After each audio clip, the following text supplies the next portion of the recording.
ஜெபம் பண்ணணும், கர்த்தர் இதை செய்தார் அப்படிங்கிற அளவுக்கு நம்ம மாறணும். ஒரு அலையிலையா சொல்லுங்க. அப்போஸ்தலர் காலத்தில் அப்படிதான் நடந்தது. அவர்கள் ஜெபம் பண்ண கூடின இடம் அசைந்தது என்று எழுதப்படுகிறார். பாருங்க, அப்போஸ்தலர் 12ஆம் அதிகாரத்தை படிக்கிறோம். அவர்கள் ஊக்கமாய் தேவனை நோக்கி என்ன பண்ணாங்களாம்? ஜெபம் பண்ணாங்க. ஒரு அலையிலையா சொல்லுங்க. ஊக்கமா அப்படின்னா சிறைச்சாலையிலே பேதுரு சேவகர் நடுவில் நித்திரை பண்ணிட்டு இருக்கிறார். கை காலெல்லாம் செயின் போட்டு கட்டியிருக்கு. வகுப்புகள் 4 வகுப்புகள் சேர்ந்த போர் வலது கையில் ஒரு போர் சேவகன், இந்த பக்கம் போர் சேவகன், செயினில் கட்டி போட்டு ஒன்றும் நவள முடியாது. பாருங்க, வெளியே வர்றதுக்கு வாய்ப்பே கிடையாது. 1ஆம் காவல், 2ஆம் காவல், இரும்பு கதவு இதெல்லாம் போட்டு வச்சிருக்கு.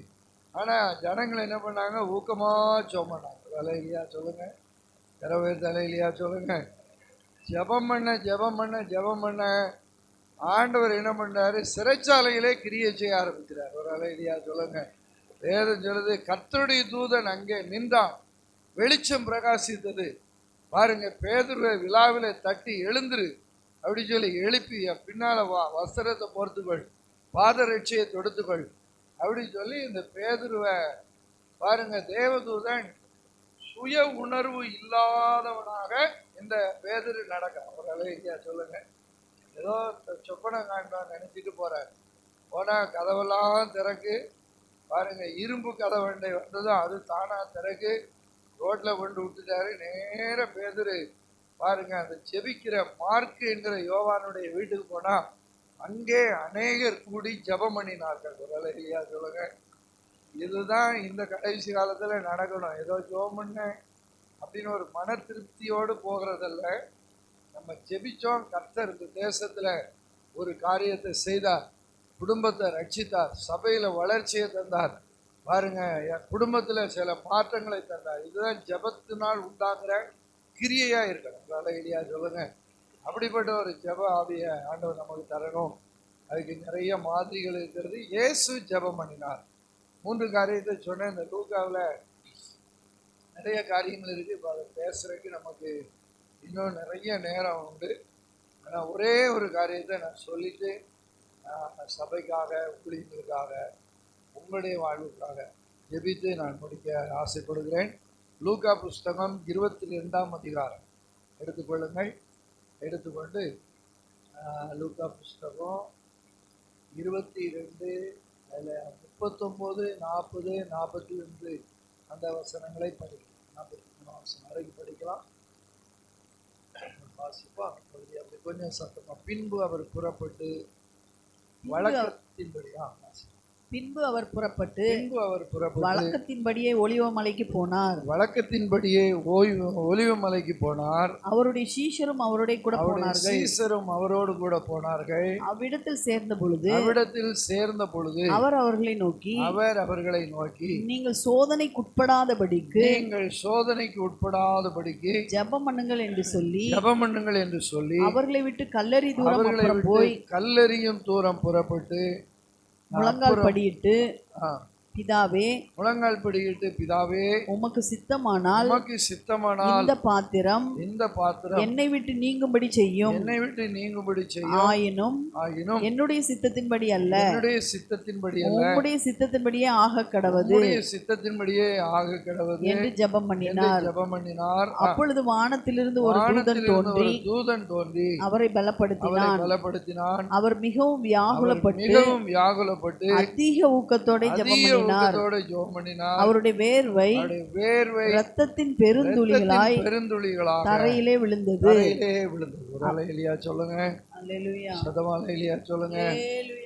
இந்த வேத பகுதி ரொம்ப முக்கியமானது. இயேசு கிறிஸ்துடைய ஜெபத்துல பாருங்க, அவருடைய சில நல்ல அனுபவங்களை அங்கே படிக்கிறோம். பாருங்கள், அவர் புறப்பட்டு வழக்கத்தின்படி ஒலிவமலைக்கு போனார். அவருடைய சீசர்களும் அவரோடு கூட போனார். முதல்ல இல்லையா சொல்லுங்க. ஜபம் அப்படிங்கிறது நமக்கு ஒரு பழக்கமாக மாறும். முதல்ல இல்லையா சொல்லுங்க. ஏதோ சமயம் கிடைச்சா ஜபம் பண்ணலாம், ஏதோ சும்மா ஜபத்தில் கலந்து கொள்ளலாம் அப்படின்னா ஜபத்தில் பிரயோஜனம் இருக்காது. ஜபம் நம்முடைய ஒரு பழக்கமாக, இல்லைன்னா ஒரு வழக்கமாக பாருங்க, நம்ம நிச்சயமாக நமக்குள்ள மாறிடும். ஜபம் பண்ணாமல் என்னால் எதுவுமே செய்ய முடியாது. ஜபந்தான் எனக்கு பலன், ஜெபம்தான் எனக்கு காரியங்களை மாற்றி தரும். ஜெபம் இல்லாமல் நான் ஒரு நாள் கூட என் வாழ்க்கையை துவங்க நான் விரும்பலை. பாருங்க, சில வழக்கங்கள், சில பழக்கங்கள் நமக்குள்ள இருக்கும். அந்த பழக்கத்தை நம்மளால விடவே முடியாது. பாருங்க, விடவே முடியாது. சிலருக்குள்ள சில பழக்கங்கள் இருக்கும். அந்த பழக்கங்களை அவங்களால எவ்வளவு பண்ணாலும் முடியாது. சிலர் தவறான பழக்கங்கள் இருப்பாங்க, புகை குடிப்பாங்க, மது அருந்துவாங்க. ஆனால் நல்ல மனுஷர்களா இருப்பாங்க. குடிச்சாச்சுன்னா அவனை சுபாவத்தை பார்த்தா வித்தியாசமா இருக்கும். அதுக்கு பிறகு காலையில பார்த்தா நல்ல சுபாவமா இருக்கும். அழுவான், மனைவியை பார்த்து அழுவான், பிள்ளைகளை பார்த்து அழுவான். அந்த பாவ பழக்கத்திலிருந்து அவனால் விடுதலை பெற முடியாது. அப்படி ஒரு பழக்கம். விசுவாசிகளா இருக்கிற உங்களுக்கும் எனக்கும் ஜெபம் ஒரு வழக்கமா இருக்கும். ஒரு அலையிலியா சொல்லுங்க, கரங்களை பேர் தலையிலியா சொல்லுங்க. அப்படி நீங்க வளர்ந்துட்டீங்க அப்படி சொன்னா பாருங்க, அதுதான் நம்ம வாழ்க்கைய மேன்மையான ஒரு உச்சகட்டமான பாருங்க ஆசீர்வாதத்துக்கு நேராக பாருங்கள் கொண்டு சென்று விடும். தானியேலை குறித்து படிக்கிறோம். அவன் பாருங்க பத்திரத்திற்கு கையெழுத்து வைக்கப்பட்டது என்று அறிந்த போதும் தான் முன் செய்து வந்தபடியே தினமும் 3 வேளை பாருங்க வீட்டில் அந்த மேல் மாடியில் ஏறி பாருங்க பலகணிகள் திறந்திருக்க அவன் தேவனுக்கு முன்பாக முழங்கால் படியிட்டு ஜெபம் பண்ணி ஸ்தோத்திரம் செய்து வந்தான். இல்லையா சொல்லுங்க. அந்த பழக்கத்தை அவனால நிறுத்தவே முடியல. சட்டம் போட்டாச்சு, இவனை ஜெபம் பண்ணா யாராவது ராஜாவே உண்மை தவிர மனுஷனிடத்துல தேவனிடத்துல ஏதாவது விண்ணப்பம் பண்ணா அவனை பிடிச்சி சிங்க கபியில போட்டுறணும் அதனை அப்படின்னு எல்லாரும் எதிர்பார்த்துட்டு இருக்காங்க. நீர் அதற்கு ஒரு சட்டத்தை போட்டுரும் அப்படின்னு சொல்லியாச்சு. பத்திரத்துக்கு கையெழுத்து வைக்கப்பட்டது என்று அறிந்த போதும், நல்ல கவனிக்க அருமையான தேவனுடைய பிள்ளைகளை, உங்க ஜெப பழக்கத்தை எதுவுமே தடுக்க கூடாது. இல்லையா சொல்லுங்க, சதமால இல்லையா சொல்லுங்க. பாருங்க, அப்படி நீங்க வளரணும். ஆண்டவர் பாருங்கள், அதுல நல்ல எழுதப்படுக, அவர் புறப்பட்டு போய் வழக்கத்தின்படி. அப்போ ஜெபம் அப்படிங்கிறதுக்கு நம்ம முதல்ல ஆயத்தப்படணும். புறப்பட்டு பாருங்கள், அது ஒரு வழக்கமாய் மாறும். பழகிட்டீங்க அப்படின்னா பழகிடல. நம்ம சரீரத்தை ஆவிக்குரிய வாழ்க்கைக்கு நேர பழக்கம் அப்படி நீங்க வளரணும். உங்களுடைய ஆவிக்குரிய வாழ்க்கை பாஸ்டர் சொன்னாரு, அதனால ஆராதனை பண்ணேன். பாஸ்டர் சொன்னாரு, அதனால நான் ஜெபம் பண்ணேன். வீட்டில் அம்மா சத்தம் போட்டாங்க, அதனால ஜெபம் பண்ணேன். அப்படி இல்லை, உங்களை நீங்க பழக்கப்படுத்திக்கணும். ஒரு காரியத்தை ஒரு 20 நாள் நீங்க தொடர்ச்சியாக செஞ்சீங்கன்னா அது ஒரு பழக்கமா மாறிடும். நல்லா கவனிக்கணும். அது ஆராய்ச்சியில சொல்லப்பட்ட காரியம். ஒரு 20 நாள் கொஞ்சம் அது கஷ்டமா இருக்கும். ஆனா அதுல வளர்ந்துட்டோன்னா அதை என்னால நிறுத்த முடியாது. அப்போ அதிகாலையில நான் எழுப்பி ஜெபம் பண்ணுவேன்னு சொல்லி நீங்க எனக்கு ஒரு தீர்மானம் எடுத்து அதை ஒரு வழக்கமாக நீங்க கொண்டு வந்துட்டீங்கன்னா, கரெக்டா ஒரு 5 மணிக்கு நீங்க ஜெபம் பண்ணணும்னு தீர்மானித்தீங்கன்னா ஆட்டோமேட்டிக்கா உங்க சரீரம் என்ன பண்ணுன்னா 5 மணிக்கு அது விழித்து கொள்ளும். அது உங்களை எழுப்பிடும். உங்களை ஆவி, ஆத்மா, சரீரம் அதோடு இசைந்து கொள்ளும். அதுக்கு நம்ம இடம் கொடுக்காம சரி கொஞ்ச நேரம் தூங்குவோம் அப்படின்னா அது செய்ய முடியாது. அதனால நம்மளை அதுக்கு பழக்கப்படுத்திக்கணும். ஜெபத்திற்கு இன்னைக்கு ஒரு வழக்கம். ஆண்டவரே, நான் இப்படி ஜெபம் பண்ணுவேன், இதுக்காக ஜெபம் பண்ணுவேன், 1 மணி நேரம் ஜெபம் பண்ணுவேன், 2 மணி நேரம் ஜெபம் பண்ணுவேன், 3 மணி நேரம் நான் ஜெபம் பண்ணுவேன் அப்படின்னு ஒரு ஆழமான தீர்மானம் எடுத்து அதை நம்முடைய பழக்கமாய் கொள்ள வேண்டும். இயேசு அப்படிதான் செய்தார். வேதம் சொல்லுகிறது, அவர் புறப்பட்டு போய் வழக்கத்தின்படி பாருங்க. 2வது ஒலிவ மலைக்கு போனார். இல்லையா சொல்லுங்க, இல்லையா சொல்லுங்க. இப்போ ஜெப வாழ்விலே நம்ம வளரணும் அப்படி சொன்னா பாருங்க, நம்ம இதெல்லாம் செய்யணும். ஒரு இடம், ஆண்டவருக்கு ஜெபிப்பதற்கென்று ஒரு இடம் இருந்தது. அது என்ன? ஒலிவ மலை, கெஸ்தமனை தோட்டம். பாருங்க, மலை, வனாந்தரமான இடம். இயேசு கிறிஸ்துடைய ஜெப வாழ்க்கையெல்லாம் படிச்சீங்கன்னா அதிகாலையில இருட்டோட வனாந்தரமான ஒரு இடத்துல போய் ஜெபம் பண்ணினார். இரவெல்லாம் மலையில இருந்து ஜெபம் பண்ணார். பாருங்க, இப்படி ஆண்டவர் ஜெபிப்பதற்காக சில இடங்களை அவர் வைத்திருந்தார். நேரத்தில் அநேக பரிசுத்தவான்களை நீங்கள் உற்று பார்ப்பீர்களானால் அவங்கெல்லாம் ஜெபிக்கிறதுக்கென்று சில இடத்தை தெரிந்தெடுத்து அந்த இடத்துல தனிமையா போய் அங்கே உட்கார்ந்து தேவ சத்தம் கேட்கும் வரைக்கும், தேவன் பேசும் வரைக்கும் அப்படிலாம் ஜெபம் பண்ணி அவங்க ஒரு வல்லமையான மனிதர்களாய் மாறினாங்க. தானியேலுக்கு அவனுடைய வீட்டில் மேல் வீட்டில் ஒரு இல்லையா சொல்லுங்க, அதை ஜெபிப்பதற்காகவே வச்சிருந்தான். உங்களுக்கு ஆண்டவர் நல்ல வீடு தந்திருந்தாருன்னா ஜெபிக்கிறதுக்குனே ஒரு அறையை நீங்கள் பண்ணி அதில் இருந்து நீங்கள் நல்லா ஜோமன் அதை வேற எதுக்குமே உபயோகப்படுத்தக்கூடாது. அது ஜெப அறை, ஜெபிக்கக்கூடிய சூழ்நிலைகளுக்கு அங்கே உருவாக்கி வச்சு அப்படி ஜோமனும். அதெல்லாம் ஒரு நல்ல பழக்கம். இயேசு பாருங்க ஒலிவ மலையிலே போய் அவர் பாருங்க அப்படி ஜோமன்ற ஒரு பழக்கம் இருந்தது. அப்போ அதெல்லாம் நம்ம வச்சுக்கணும். ஜப நேரங்கள் அதெல்லாம் ரொம்ப முக்கியமானது. அப்படி நம்ம பழகிட்டோம்னா நம்ம ஜப வாழ்விலே நல்ல நம்ம வளரலாம். பாருங்க அவருடைய சீசரும் அவரோடு கூட போனார்கள் இல்லையா சொல்லுங்க. அப்போ ஆண்டவராகி இயேசு கிறிஸ்து ஜெபித்தாரு. ஜெபிக்கிற ஆண்டவரை பின்பற்றினவர்கள் சீசர். ஒரு காலத்துல இயேசுவின் சீசர்களுக்கு ஜெபிக்கலாம் தெரியாது. பாருங்க லூக்கா புஸ்தகம் 11ஆம் அதிகாரத்தை நம்ம படிக்கும் போது அங்கே நாம் படிக்கிறோம். லூக்கா புஸ்தகம் 11ஆம் அதிகாரம் 1ஆம் வசனத்தை ஒருவர் சத்தமாய் படிக்கலாம். லூக்கா 11:1. அவர் ஒரு இடத்தில் ஜெபம் பண்ணி முடித்த பின்பு வாசிங்க. லூக்கா 11:1. அவர் ஒரு இடத்தில் ஜெபம் பண்ணி முடித்த பின்பு அவருடைய சீஷரில் ஒருவன் அவரை நோக்கி ஆண்டவரே யோவான் தன் சீஷர்களுக்கு ஜெபம் பண்ண போதித்தது போல நீரும் எங்களுக்கு போதிக்க வேண்டும். நல்லா கவனிக்கணுமா? நீங்க ஜெபிச்சிங்க அப்படி சொன்னா உங்க பிள்ளைகள் நிச்சயமா ஜெபிக்கிறவங்களா மாறிடுவாங்க. ஒரு அல்லேலூயா சொல்லுங்க. சத்தமா அல்லேலூயா சொல்லுங்க. பாருங்க நீங்க ஜெபிக்கீங்க அப்படின்னு சொன்னா உங்களை பார்க்குறவங்க ஜெபிக்கிறவங்களா மாறுறதுக்கு நிச்சயமா வாய்ப்புண்டு. ஒருவேளை இன்றைக்கு உங்க பிள்ளைகள் அதை கவனிப்பாங்க, பார்ப்பாங்க. ஒரு காலகட்டம் வரும், அம்மா ஜெபம் பண்ணாங்க நம்மளும் ஜெபம் பண்ணுவோம் அப்படிங்கிற ஒரு நிலைமைய அவங்களுக்குள்ள ஆண்டவர் உண்டாக்கிடுவார். ஒரு அல்லேலூயா சொல்லுங்க. இயேசு ஜெபம் பண்ண போனார். உடனே சீசர்களும் அவரோடு கூட என்ன பண்ணாங்க? ஜெபம் பண்ண போறாங்க. இயேசு ஜெபம் பண்ணி கொண்டிருக்கிறத சீசர்கள் பார்க்குறாங்க. அவங்களும் கேட்குறாங்க, ஆண்டவரே நாங்களும் ஜெபம் பண்ண எங்களுக்கு போதியும். யோவான் சீசர்களுக்கு ஜெபிக்க போதித்திருக்கிறாரே, நீர் எங்களுக்கு போதியும். பாருங்க ஆண்டவர் ஜெபிக்க கற்றுக் கொடுத்தார். பாருங்க அந்த பரமண்டலங்களில் இருக்கிற ஜெபம் பாருங்க இயேசு கிறிஸ்துடைய ஒரு ஜெபம். அதில் நிறையா மேன்மையான சத்தியங்கள் அதுலேயும் இருக்கிறது.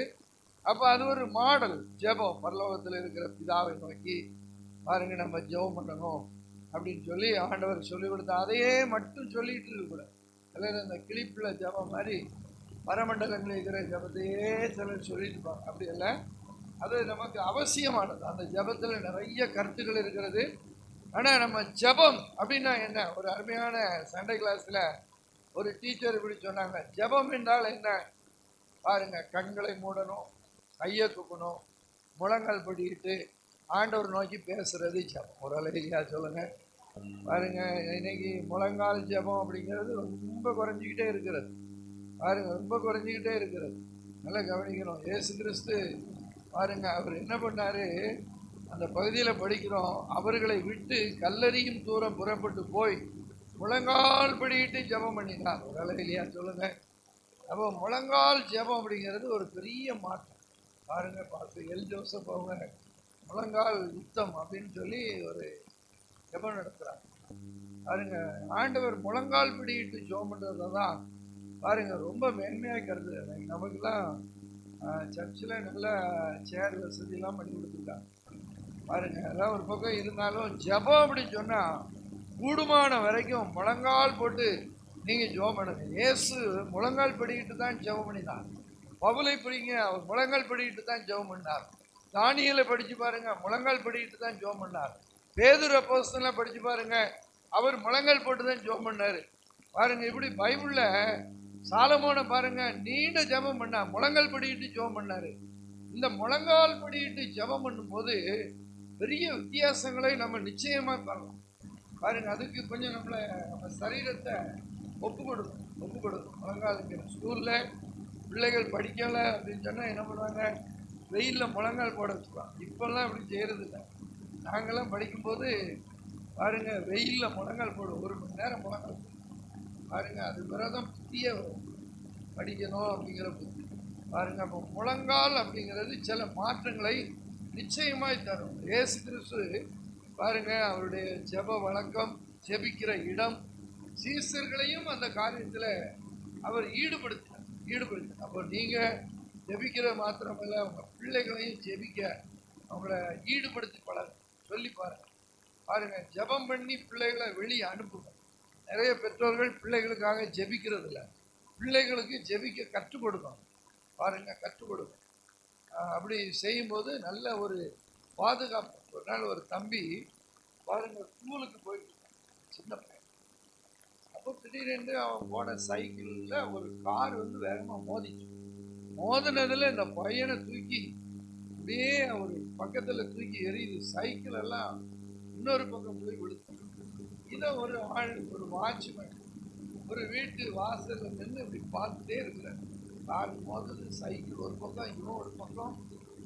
அப்போ ஒரு வெண்மையான கரம் அந்த பையனை அப்படியே தாங்கி இந்த பூமியில பையன் அப்படி வச்சு ஓடி போனார். பையனுக்கு ஏதாவது ஆயிருக்குமோ அப்படின்னு சொல்லி போய் பார்த்தா ஒரு காயமும் இல்லை.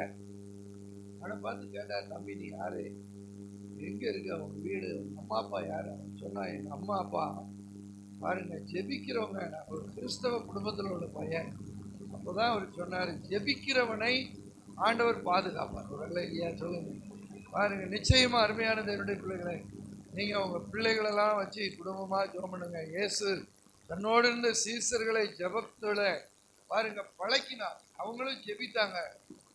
பேதுரு அந்த ஜெப வாழ்க்கையில ஒரு காலகட்டம் பலவீனமா இருந்தாலும் இயேசு மரித்த பிறகு பேதுருடைய ஜெபம் அவன் வாழ்க்கையை வித்தியாசமா மாற்றிட்டு, ஜெப வேளையாகி 9ஆம் மணி நேரத்துல பேதுருவும் யோவானும் தேவாலயத்திற்கு போனார்கள் அப்படின்னு எழுதப்பட்டிருக்கிறது அப்போஸ்தலர் புஸ்தகத்துல. என்ன நடந்தது? தாயின் வயிற்றிலே சப்பானியாய் பிறந்த ஒரு மனுஷன் அங்க பிச்சை கேட்டுக்கிட்டு இருக்கிறான்.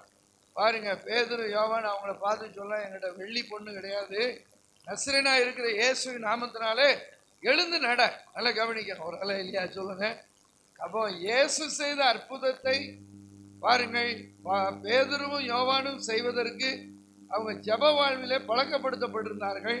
அதனால இயேசு கிறிஸ்து விட்டு போன ஊழியத்தை செய்வதற்கு போதுமான பலனை அவங்க பெற்றுக்கிட்டாங்க. அருமையானவர்களே, அப்போ நம்மளும் ஜெப வாழ்க்கையில வளரணும். இதுதான் இந்த இரவு ஜெபத்தை கர்த்தர் தந்திருக்கிற ஒரு ஆரம்பம். இப்போ சிம்பிளா இருக்கலாம், நிச்சயமா வருங்காலத்துல இதுல ஒரு பெரிய மகிமையை நீங்க பார்க்க போறீங்க. ஒரு இல்லையா சொல்லுங்க.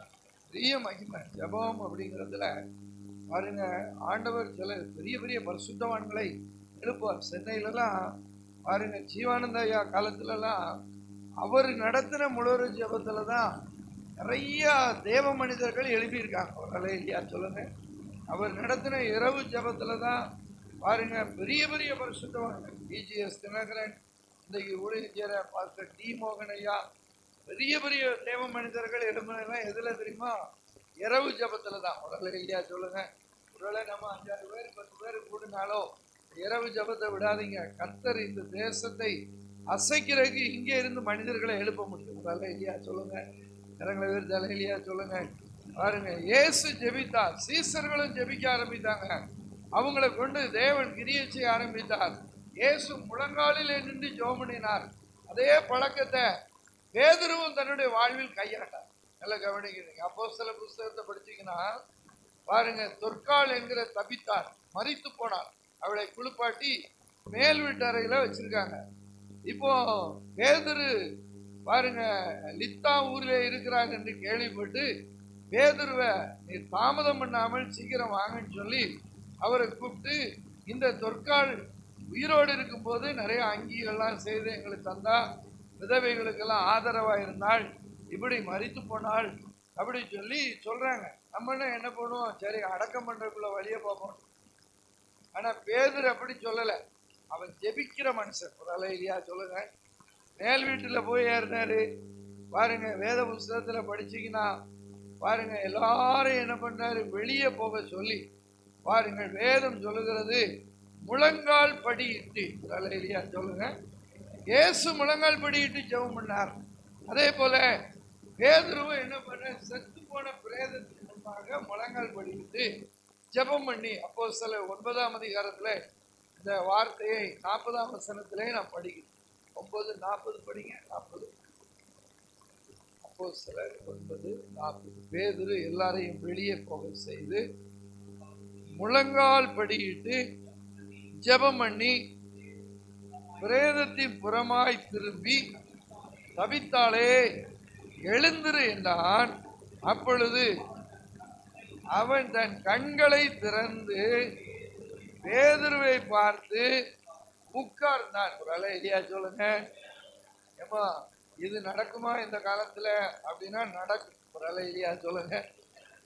பிரச்சனைக்காக முழங்கால நின்று மணிக்கணக்கா, பிள்ளைகளின் ரட்சிப்புக்காக முழங்கால நின்றுங்க. சும்மா உட்கார்ந்து இருந்து சாஞ்சிருந்து பாதி தூங்கி பாதி எல்லாம் இல்ல, முழங்கால நின்றுட்டா போதும், காரியம் மாறுதலாய் முடியும். ஒரு அலையிலியா சொல்லுங்க. செத்து போனவள முன்னாடி முழங்கால் படிக்கிட்டு சொல்றாரு, தபித்தாலே எழுந்துரு.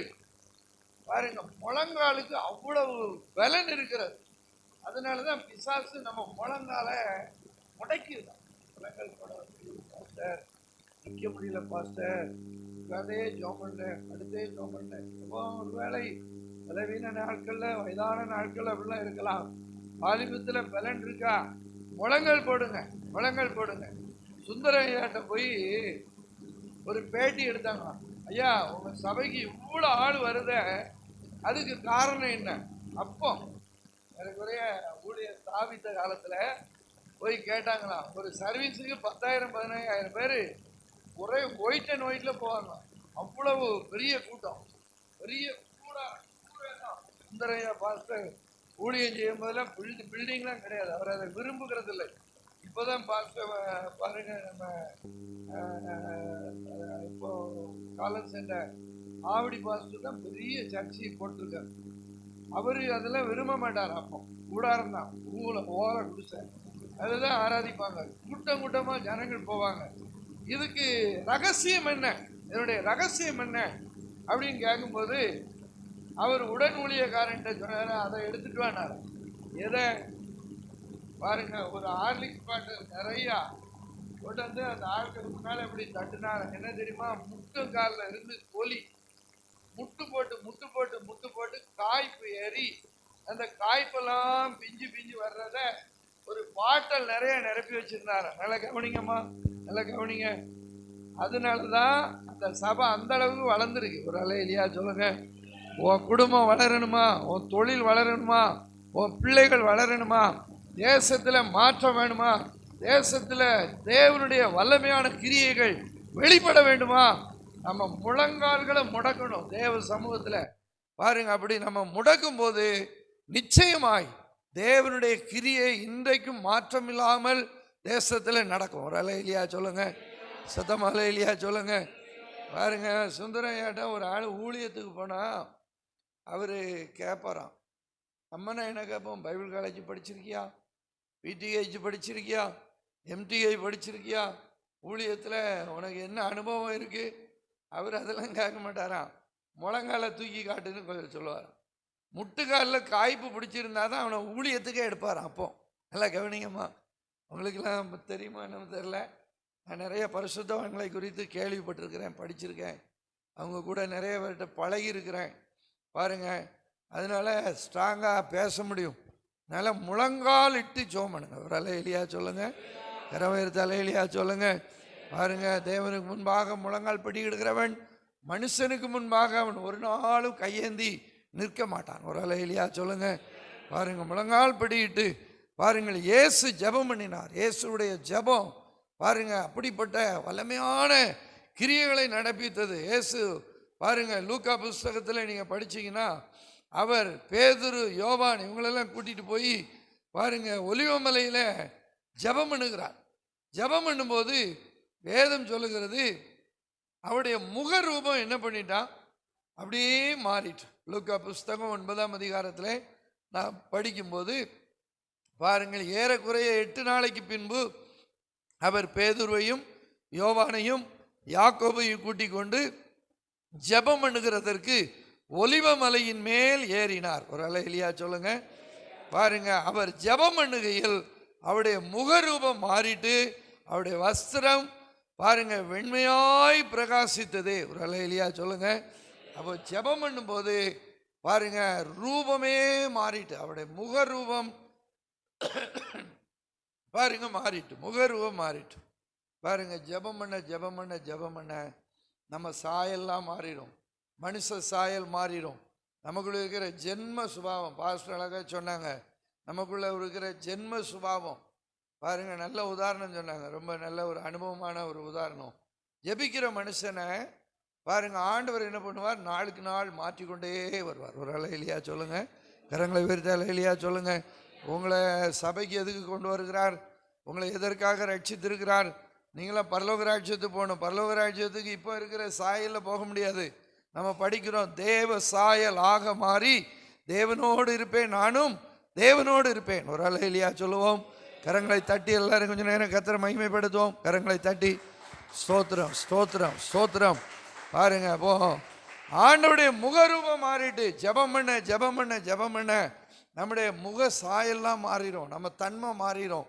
பாருங்க, நமக்குள்ள இருக்கிற கோபப்படும் போது சில முகத்தை பாருங்க விகாரமாக ஆயிடுவாங்க. துக்கப்படும் போது அவங்க முகம் விகாரமாக மாறிடும்.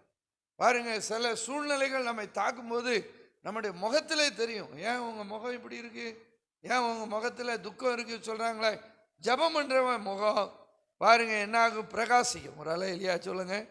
அப்போ ஜெபம் பண்ணுங்க, ஜெபம் பண்ண ஜெபம் பண்ண ஜெபம் பண்ண உங்கள் வாழ்க்கையில் ஒரு மாற்றங்கள், சுபாவத்திலே மாற்றம், உங்களுடைய சாயலிலே மாற்றம், இதெல்லாம் உண்டாகும். ஏசு பாருங்க அப்படி ஜெபம் பண்ணாரு, முழங்கால் படியிட்டு ஜெபம் பண்ணும்போது இதெல்லாம் கர்த்தர் நமக்கு பாருங்க செய்வார். முழங்கால் படியிட்டு இந்த தானியெல்லாம் ஜெபம் பண்ணார் பாருங்க, மறைஞ்செல்லாம் ஜெபம் பண்ணல, முன் செய்து வந்தது போல தினமும் தேவனுக்கு முன்பாக முழங்கால் படியிட்டு ஜெபம் பண்ணதுனால ஒரு பக்கம் சிங்கக்கபி ஆயத்தம் பண்ணுறாங்க, இவர் ஜெபம் பண்ணிட்டு இருக்காரு. பாருங்க, ஆண்டவர் என்ன பண்ணாரு, சிங்கங்களின் வாயை தூதனை அனுப்பி கட்டி போட்டார். ஒரு அலை இல்லையா சொல்லுங்க. ஜெபிக்கிறவனுக்கு விரோதமாக உருவாக்கப்படுகிற ஒரு ஆயுதமும் வாய்க்காமல் போகும். ஒரு அலை இல்லையா சொல்லுங்க. உங்களுக்கு விரோதமாக உருவாக்கப்படுகிற எந்த ஆயுதமும் வாய்க்காமல் போக வேண்டுமானால் நீங்கள் இந்த நாளிலே ஒரு ஆழமான தீர்மானம். நான் இன்னைக்கு வேற ஒரு செய்தியாகவும் பேசணும்னு உட்காந்து அப்படியே ஆலோசித்துட்டே இருந்தேன். நீங்கள் வந்ததும் அப்படி ஆண்டவர் டாப்பிக்கை மாற்றிட்டேன், இதை தான் பேசணும், இதுதான் அவசியம். இந்த சபைக்கு ஜெபம் அவசியப்படுகிறது. இவங்க ஜெபிக்க ஆரம்பிச்சிட்டாங்கன்னா இந்த பகுதியில் இந்த ஊழியம் பாருங்க இப்போ இருக்கிறத போல இல்லை, பல 1000 மடங்கு இதை விசாலமாக்க போகிறார். ஒரு அலை இல்லையா சொல்லுங்க. இது வரைக்கும் நீங்கள் பட்ட பிரயாசத்துக்கு இனி ஒரு பலனை நீங்கள் பெற்றுக்கொள்ளணும்னா இங்கே இருக்கிற விசுவாசிகள் ஜெபிக்கிறவங்களா நீங்கள் மாறிட்டீங்கன்னா போதும். ஒரு அலை இல்லையா சொல்லுங்க. தோத்திரம், இந்த இடத்துல இரவும் பகலும் ஜெபிக்கிற மக்கள் வந்தாச்சுன்னா, எழும்பியாச்சுன்னா போதும், ஆண்டவர் ரட்சிக்கப்படுகிறவர்களை அனுதினமும் சபைக்குள்ளே கொண்டு வந்துடுவார். ஒரு அலை இல்லையா சொல்லுங்க. நம்ம விதைச்சிருக்கிறோம், எத்தனையோ விதைச்சிருக்கிறோம், இதெல்லாம் முளைத்து எழும்பி இன்னைக்கு சபைக்குள்ளே வரணும்னா ஜெபிக்கிறவர்கள் அவசியப்படுகிறார்கள். அதை தான் கர்த்தர் இந்த ஊழியத்தில் எதிர்பார்க்கிறார். ஒரு அலை இல்லையா சொல்லுங்க. தோத்திரம், அதுக்காக தான் இந்த ஜெபத்தை கர்த்தர் இந்த இரவு ஜெபத்தை ஒழுங்குபடுத்தி இருக்கிறார். அப்படிப்பட்ட ஒரு பாரத்தை, ஒரு வாஞ்சையை ஆண்டவர் பாஸ்டருடைய இருதயத்தில் வச்சிருக்கிறார். அதனால் விசுவாசிகளை புரிந்து கொண்டு நீங்கள் ஜெபிக்க ஆரம்பிங்க, ஜெபிக்க பழகுங்க. ஜெபிக்கிற உங்களுக்கும் சில காரியங்களை கர்த்தர் செய்வார். ஒரு அலை இல்லையா சொல்லுங்க. நான் எங்கள் ஊழியத்தெல்லாம் பார்த்துருக்குறேன், எங்கள் சபையில் சில அம்மாமார் இருக்காங்க, எப்பவும் ஜெப வீட்டில் வந்து ஜெபம் பண்ணிகிட்டே இருப்பான். எப்பவும் எங்கள் ஜெப வீட்டை 4 மணிக்கு நான் திறப்பேன், 4 மணிலேருந்து 6 மணி வரைக்கும் ஜெபம் நாங்கள் பண்ணுவோம். அதுக்கு பிறகு நைட்டு 9 மணிக்கு தான் ஜெப வீட்டை பூட்டுவேன். வந்து ஜெபம் பண்ணிகிட்டே இருப்பாங்க, ஜெபம் பண்ணிகிட்டே இருப்பாங்க. நேரம் கிடைக்கும் போதெல்லாம் வந்து ஜெபம் பண்ணுங்க. பாருங்கள், இப்போ நான் ஜெப வீட்டை ஒன்றும் பூட்டிலாம் சாவி எடுத்துகிட்டு வரல, அங்கே கொடுத்துட்டு வந்துடுவேன். ஜெபம் பண்ணுவாங்க, வந்து ஜெபம் பண்ணுவாங்க. நாளைக்கு பார்த்தீங்கன்னா ஒரு கூட்டம் மக்கள் அங்கே உட்காந்து ஜெபம் பண்ணுவாங்க. பாருங்கள், அதனால் கர்த்தர் ஊழியத்தை நடத்த பலன் தருகிறார், பிரசங்கிக்க பலன் தருகிறார். அவங்க ஜெபம் என்ன சில நேரங்களில் தாங்கிறத நான் பார்த்துருக்குறேன். ஒரு அலை இல்லையா சொல்லுங்கள். அதனால் நீங்களும் ஜெபம் பண்ணுங்க, உங்கள் பிள்ளைகளை நிச்சயமாய் உயர்த்துவார், கனம் பண்ணுவார். அப்போ இயேசு முழங்கால் படிக்கிட்டு பாருங்க, வேதம் சொல்லுகிறது அந்த 22ஆம் அதிகாரத்தில், அது ஒரு நல்ல மேன்மையான வேத பகுதி. பிதாவே, உமக்கு சித்தமானால் இந்த பாத்திரம் என்னை விட்டு நீங்கும்படி செய்யும், ஆகிலும் என்னுடைய சித்தத்தின்படி அல்ல உம்முடைய சித்தத்தின்படி ஆக கடவுது என்று ஜெபம் பண்ணினார். ஒரு அலை இல்லையா சொல்லுங்க. அப்போ ஜெபம் பண்ணும்போது நம்ம பொதுவாக ஆண்டோடைய சித்தத்துக்கு நம்ம வாழ்க்கையை ஒப்பு கொடுக்கணும். ஒரு அலை இல்லையா சொல்லுங்க. அதை தாரேன், இதை தாரேன், அப்படி தாரேன், இப்படி தாரேன், நிறைய கேட்போம். ஆனால் பைபிளில் ஒரு நல்ல ஒரு வசனம் இருக்கிறது. யோவான் அப்போஸ்தலன் எழுதும்போது சொல்லுகிறார், நாம் எதையாகிலும் தேவனிடத்தில் கேட்டார் அவர் நமக்கு செவி கொடுக்கிறார் என்பதை நாம் அறிந்திருக்கிறோம். நல்லா கவனிக்கணும். ஒரு அலையிலியா சொல்லுங்க, சதமா அலையிலியா சொல்லுங்க. நல்ல ஒரு வார்த்தை. நாம் எதை கேட்டாலும் அவர் நமக்கு செவி கொடுக்கிறார் என்று நாம் அறிந்திருந்தோமானால் அவரிடத்தில் நாம் கேட்டவைகளை பெற்றுக்கொண்டோம் என்று அறிந்திருக்கிறோம். 1 யோவான் புஸ்தகம் பாருங்கள் 5ஆம் அதிகாரத்தில் பாருங்கள், இந்த வசனம் எழுதப்பட்டிருக்கு. 15ஆம் வசனத்தில் நல்ல வார்த்தை. அந்த வார்த்தையை ஒருத்தர் படிக்க பார்ப்போம். யோவான் நிருபம் 5ஆம் அதிகாரம் 15ஆம் வசனத்தை பாருங்க. 15ஆம் வசனம். யோவான் நிருபம் எடுத்துக்கிடுங்க. யோவான் எழுதின நிருபம் 1 யோவான் 5ஆம் அதிகாரம் தோத்திரம் 15ஆம் வசனம் படிக்க. நாம் எதை கேட்டாலும் அவர் நமக்கு செவி கொடுக்கிறார் என்று நாம் அறிந்திருந்தோமானால் அவரிடத்தில் நாம் கேட்டவைகளை பெற்றுக்கொண்டோம் என்றும் அறிந்திருக்கிறோம். நிச்சயமா ஆண்டவரிடத்தில் நம்ம எதை கேட்டாலும் அவர் நமக்கு தருவார். ஒரு அலையிலியா சொல்லுங்க, கரவருத்த அலையிலியா சொல்லுங்க. பாருங்க, நம்ம பிள்ளைகள் எதை கேட்டாலும் நம்ம வாங்கி கொடுப்போம். ஆனால் இன்னொரு காரியம், ஒரு பிள்ளை பாருங்க நடக்க பழகும்போது ஒரு வண்டி வாங்கி கொடுப்போம். நல்லா கவனிக்கணும். உருட்டு வண்டி, அதில் இருந்தே உருட்டி போகும். வேற ஒரு 3 வீல் உள்ள சின்ன சைக்கிள் வாங்கி கொடுப்போம், அந்த பிள்ளைகளுடைய வளர்ச்சியை தக்கப்படி. பிறகு ஸ்கூலுக்கெல்லாம் போனதும் ஒரு சின்ன சைக்கிள் வாங்கி கொடுப்போம். அதுக்கு பிறகு கொஞ்ச நாள் போனதும் பிள்ளைகளுக்கு பைக் ஓட்டக்கு அப்படியே பைய கற்றுக் கொடுப்போம். பிறகு கொஞ்சம் பெரியவன் ஆனதும் நல்ல பைக் வாங்கி கொடுத்துருவோம். பிறகு கொஞ்ச நாள் ஆனதும் அந்த பையங்க கேட்பாங்க, அப்பா கார் வேணும் பாருங்க, அது பிறகு கார் வாங்கி கொடுப்போம். சைக்கிள் ஓட்டி பழகிற நேரத்தில் கார் ஓட்டி கொடுக்க நம்ம அனுமதிக்க மாட்டோம். ஒரு அலையிலியா சொல்லுங்க. அந்தந்த ஸ்டேஜ் வச்சிருக்காரு, அந்தந்த ஸ்டேஜ் வளர்ச்சிக்கு ஏற்றபடி சில காரியங்களை செய்கிறோம். அதே போல தான் ஆண்டவரிடத்தில் நாம் எதை கேட்டாலும் அவர் நமக்கு என்ன பண்ணுகிறார், செவி கொடுக்கிறார் என்று நாம் அறிந்திருந்தோமானால் அவரிடத்தில் நாம் கேட்டவைகளை பெற்றுக்கொள்வோம் என்றும் அறிந்திருக்கிறோம். ஒரு அலையிலியா சொல்லுங்க. அவர் தேவன் நம்ம எல்லாத்துக்கும் பதில் தருகிறார், எல்லாம் தருவார், ஜெபத்தை கேட்பார். ஆனால் அதுக்கெல்லாம் ஒரு காலகட்டம் வச்சிருப்பார். ஒரு அலையிலியா சொல்லுங்க. பாருங்க, அண்ணாளுக்கு ஒரு குழந்தை வேணும், ஆண்டவர்கிட்ட கேட்குறா, ஒரு ஆண் பிள்ளையை தந்தால் அவனை நான் உமக்காக ஒப்பு கொடுப்பேன். அதுக்கு ஒரு குறிக்கப்பட்ட காலம் உண்டு.